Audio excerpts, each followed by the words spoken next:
Alright, hello there boys and girls. Today we are going to do a back-to-back comparison of the ever so popular MACKIE 1604 series line mixers, and let's start now, shall we? Up on the upper left we have the original MACKIE CR 1604. The 16 means 16 channels, of course. And I imagine the 4 part of that means the 4 effect sends. So this was quite a groundbreaking mixer when it came back, when it came out in 1990. It was very affordable. It was built like a tank, weighs as much as one as well. But you know, 20 some odd years later, the thing still works.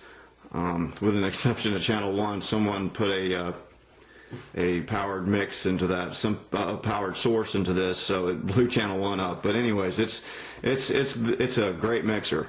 There's some great features on this we'll talk about in just a second, and right beside it is its counterpart. This is the brand new for 2011 MACKIE 1604 VLZ3, and there's a lot of the same about this mixer and a lot new and different and exciting about this mixer, and we'll get into that detail right now. So here we have both of them side by side. So let's start with the original. So the original consists of course 16 channels, and you have your really cool faders here that had this little unity detent feature in the middle, so you could just bring it up and feel the stop there, but you of course could always go past it. Most people would just set these in the studio and leave them alone, and then adjust the trims on the back of the mixer to make up the difference. So you've got your faders, you've got your mute and solos, left and right pan, a basic EQ. It was high, mid, and low. Today's mixers have a little bit more. Then you've got your auxiliary sends 1 through 4. And one thing I like about this mixer is today's mixers have omitted the 3 and 4 sends and just put, I guess economic reasons, have put send to solo buttons there. This one actually has 4 of the sends, sender knobs for that. So I wish, you know, most today's mixers would have that, but they unfortunately don't.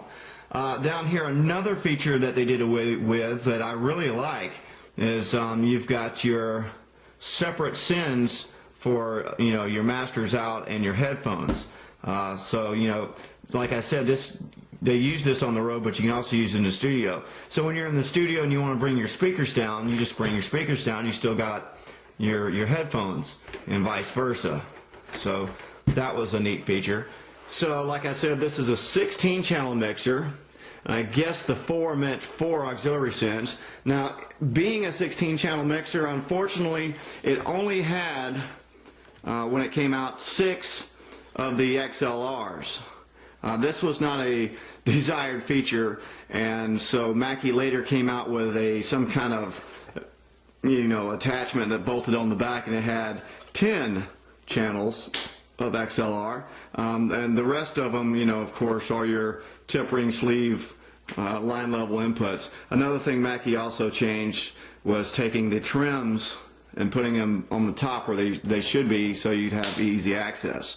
So basically you have, you know, your channel outs and your auxiliary returns and all that, and phantom power. Basically a no frills mixer, but a really great mixer.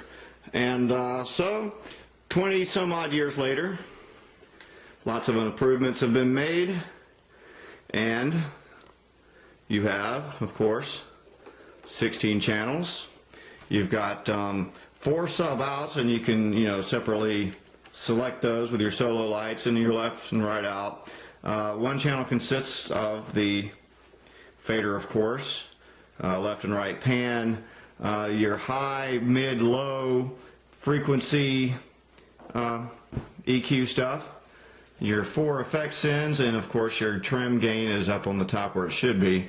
And of course, as I stated before, 3 and 4 have been replaced with auxiliary master sends to solo and stuff like that. I don't really like that. The other thing that I don't like is, you know, you've got your headphones and whatever, and your master, they're on the same thing. So if your master's down and your headphones are up, you're still, you know, the master is, there's nothing in the headphones, there's nothing in the master, basically, is what I'm trying to say. Now you've got also, for recording purposes and monitoring purposes, your 4 sub-outs that you can send to an ADAT, or, you know, your PreSonus or Pro Tools or whatever. Assignable to the main mix also, left and right. Mutes and low cuts for the really bass stuff that's too loud for your speakers, I guess. So it's got the rack ears already put on. This mixer is going to replace my 1642 that's on my road rig. At the time, the 1604 wasn't available, so I bought the 1642. So this is going to be the replacement for my road rig, and we'll do another video about that. Now, there's considerable difference on the backs of these two mixers. Of course, you've got your inserts and your line level, but you've got 16, count them, 16 XLR inputs. That's awesome. You got direct outs for 1 through 8, of course, can go to your ADAT or whatever your digital stuff would be. Auxiliary sends, stereo returns, and tape ins and outs. One cool feature for monitoring, you've got a mono output.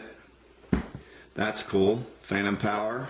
I really don't think this is a really good design, because I don't think that phantom power should be readily accessible next to the power, because, you know, when you're reaching back there to turn something on, you can accidentally turn both of them on with one finger and easily blow something up. I think on all mixers this thing should be well hidden somewhere. You just have to open up something to get to it. But it's considerably a giant mixer in a small package.